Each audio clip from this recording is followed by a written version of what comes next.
السلام علیکم۔ 2 منٹ کی گفتگو میں یہ سمجھتے ہیں کہ حسین کون، یزید کون، یزیدیت اور حسینیت کیا، اور آج کیا کوئی حسین ہے یا کوئی یزید ہے؟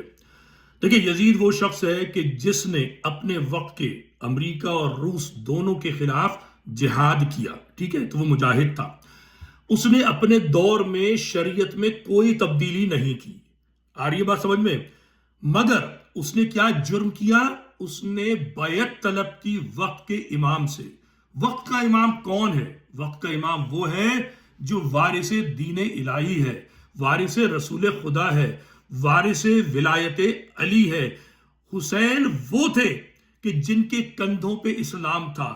اگر وہ یزید کی بیعت کر لیتے، یزید کو انڈورسمنٹ دے دیتے، جیسے آج ٹچے ٹچے ملا مفتی جو ہیں مختلف حکمرانوں کے ظلم اور زیادتی کو جو ہے سرٹیفائیڈ کر دیتے ہیں فتویٰ دے کے کہ وقت کی ضرورت ہے، حسین بھی ان کے برابر آ جاتے۔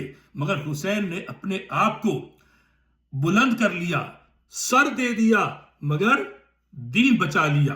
آ رہی ہے بات سمجھ میں؟ تو حسین کون ہے؟ وقت کا امام۔ یزید کون ہے؟ وقت کے امام کے منصب پر قبضہ کرنے والا، غاصب ہے اس امام وقت کے منصب پر قبضہ کرنے والا شخص۔ اور امام حسین وہ ہیں جنہوں نے اس قبضے اور جو ہے غصب کرنے کے جو عمل ہے اس کو روک دیا۔ آ رہی ہے بات سمجھ میں؟ دین کو تا قیامت بچا لیا۔ اب تا قیامت تک نہ کوئی یزید آنے والا، نہ کوئی حسین آنے والا، چونکہ امام وقت جو ہے حاضر امام غیبت میں ہے۔ جب وہ آئیں گے تو وہ اپنی حکومت قائم کریں گے۔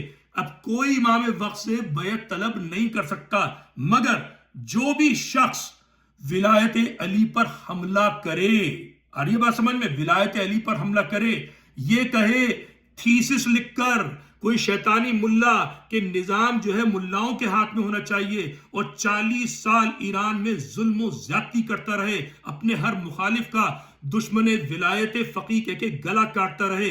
فقی کون تھے؟ ابو ذر تھے۔ فقی کون تھے؟ محمد بن ابو بکر تھے۔ فقی کون تھے؟ یاسر اور میسم تمار تھے۔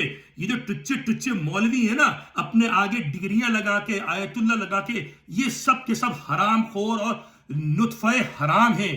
ان کی پیروی کرنا یزیدیت ہے، یہ یزیدان وقت ہیں۔ ذہن میں رکھ لیجئے بات، کیونکہ یہ ولایت امام حسین اور ولایت امام عصر پر حملہ آور ہیں، اور امریکہ، روس، اسرائیل سے تو لڑنے والا یزید بھی تھا اپنے وقت میں۔